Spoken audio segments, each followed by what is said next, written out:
Hello everyone, in this video, I will show you how to add payments to your Base44 app.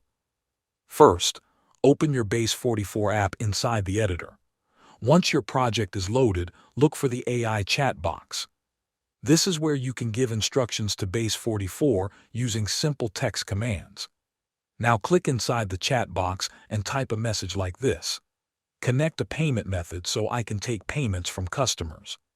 After sending the message, the AI assistant will understand that you want to add payment functionality to your app.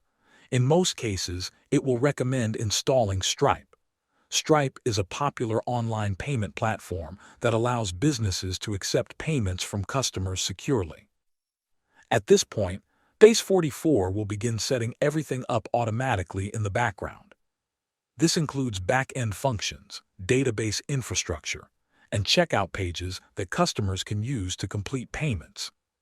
The platform will also connect Stripe in sandbox or test mode automatically. This allows you to safely test transactions without using real money. You can simulate customer payments and make sure the checkout flow works correctly before going live. Once the installation is complete, you can preview your app and test the payment experience directly inside your project. Thanks for watching.